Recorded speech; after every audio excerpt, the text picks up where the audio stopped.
Availability here at Phoenix International Raceway following the Advocare 500. We welcome Kasey Kane, driver of the number 5 Farmers Insurance Chevrolet, who finished second in today's race here at Phoenix. Pretty exciting race out there. Talk a little bit about your finish here today. Yeah, I felt pretty good. Had a lot better car, a lot more grip today than what I had yesterday in practice, and so I thank the guys, Kenny and Keith, and they came up with some good stuff for today. And we were close, with our Farmers Insurance car, and we were on a little bit longer strategy. We stayed out longer, so the tires, our tires were, Harvick was on a lot fresher tires, I guess. He was able to stay out longer and came out there at the end and was pretty quick on that restart, got by us. So I couldn't hang with him, but I thought we definitely had a solid, second, third place car. Carl short pitted, that's how he got so far out front. But it was interesting. The strategy is plays such a big factor here. You have half the field doing one thing and half the field doing the other, and then everybody's pitting 5-6 laps difference on those strategies as well. So it's kind of a crazy race, but worked out pretty good, and I thought the track got a little bit better as it went. We just keep hoping we can get a little bit softer tires so we can move around a little more. Okay, we'll open up for questions for Kasey. Please raise your hand. We'll get a wireless mic to you. We'll start right here up front.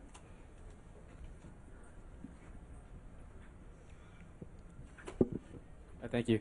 Kasey Kane, Popular Speed. It's definitely been an up and down season for you, but over the past couple of races, you've had a couple solid top fives. Over the course of the season, has there been any point where you begin to wonder, things were going to get better? Like, did you lose any confidence during that? I think you lose a little confidence. I get down once in a while and feel pretty bad about what's going on. And I thought, we've had a lot of things happen to us this year, but we battled back the last 2 weeks. We ran pretty good, 5th and 2nd, and so I'm happy about that. We'll try to finish off strong at Homestead with another top 5, and maybe prepare a little better for next year, and just try to have a more consistent, stronger year from start to finish. Right, thank you. Thanks. Joining Kasey, Jimmie Johnson, driver of the number 48 Lowe's Cobalt Tools Chevrolet, who finished 3rd in today's Advocare 500. Currently our points leader heading into the season finale next weekend in Homestead. Jimmie, talk a little bit about your battle out there today and setting up the stage for the season finale next week. The race was challenging. I mean, everybody says it's a short event here, but man, it seemed like it took 600 miles worth of time to get through this race. We had a very strong race car, so that made life a lot easier, especially comparing this effort to last year's effort in the chase. And we did what we should have. I felt like yesterday we had a race-winning car, and today seemed to be like a second to third place car. So I hate that we missed it a little bit there, but still, all in all, a very, very strong performance for us. And we're heading to Homestead in the position we want to be in. So we'll have to go down there and run 400 miles. It's far from over. You've got to finish that race, and although we have a nice cushion, we still have to go down there and take care of business. Okay, we'll take our next question here in the middle from Lewis, and then go back to the middle from Kenny. All right, Lewis Frank of Speed Week. Jimmie, yeah. Lewis Frank Speed Week. Sorry to interrupt. At any time in those 2 incidents today, for the tiniest fraction of a second, did you think this is it, or were you too busy driving, correcting? The one with the 22 didn't worry me too much. I felt like I had enough room, and then the way the car was sliding to save it. But the one with the 99, I thought, 2 different points as I saved it, the car pointed back at the fence, and I thought I was going to hit it. So thankful that that didn't happen. Clearly, certainly worried me, and then we were mired in traffic after that, and I didn't know what that was going to mean for us. And we were in a nice position strategy-wise, but there was a caution, and they missed some oil off of turn 4, and that drug on the laps under caution and put everybody into the same fuel strategy. So, I was starting to get worried at that point in time, but it seemed shortly thereafter we left pit road, and the 20 was behind me again. They came down pit road, and then I felt like I knew where I was. I knew how I could manage things, and it was about trying to get points then, and we found our way all up to 3rd. Okay, we'll take our next question in the middle from Kenny, then go back to Tom and come up front to Michael. Kenny Bruce from NASCAR.com. Jimmie, mentioning those earlier incidents, and then we saw Matt. I mean, he struggled with his car all day. Then they had issues on pit road.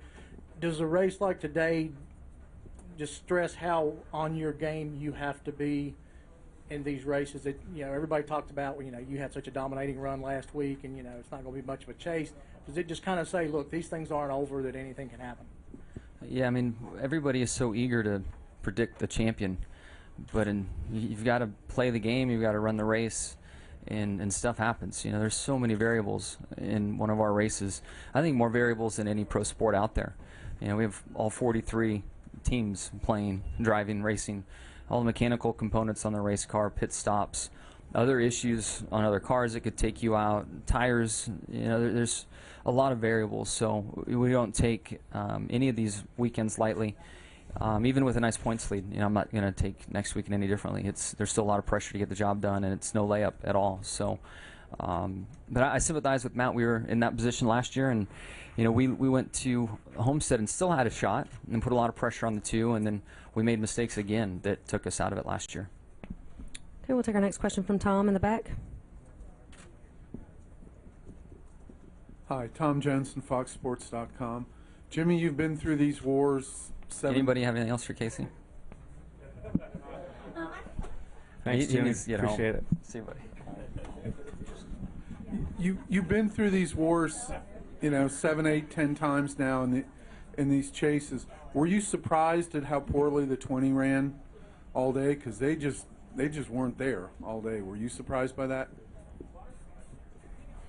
Yes, surprised, and then at the same time, I went through it last year, so I don't know how to quite describe it, but it can happen. I thought that yesterday in the final practice session they made a nice run, and I thought that they got themselves in the where they needed to be, but clearly today that wasn't the case. When the 11 was leading early, I thought that might mean good things for the 20. And I never really saw the 18, and that was another marker to me that the 20 was not having the best of days, and both of his teammates were running, slipping back. Take our next question up front from Michael, right behind you. Hi, Jimmie. Michael Knight from the Arizona Republic. Back in the garage area, Carl said that the last thing he wanted was to be in a position like that might have affected the championship.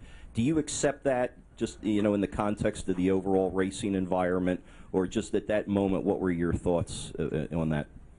Yeah, without a doubt. I know Carl very well, and I have a ton of respect for him and what he does on the racetrack. And the contact we had was unfortunate.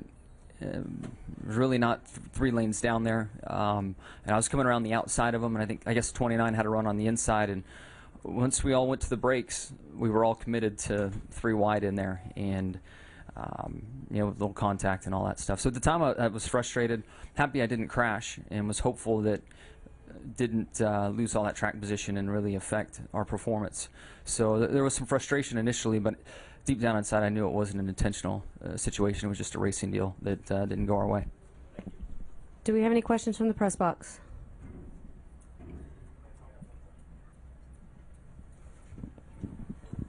Yes, Nate Ryan, USA Today Sports.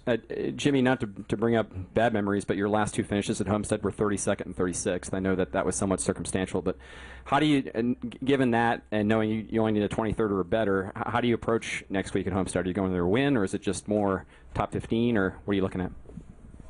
Well, we're going to go down there and race as hard as we can. I think the safest place on the racetrack is up front. And if I look back to our Texas performance, we found a way to race smart, stay out of trouble, and still get the race won. So I would love to win the race and win the championship, but we'll just have to see how things develop in the race and where we are relative to the 20. The big prize at the end of the day is what we're focused on. It's not so much that individual win, but we need to go down there and be prepared and treat Friday and Saturday like we need to win the race so that we can make the cars comfortable and as fast as possible to give us all our options on Sunday. Any additional questions? Okay. Any additional questions down here in the media center? Okay, we'll take one up front right here. Hi, I'm Gay Carmichael from Motor Racing. What about Kevin Harvick? He's closed up on the points too.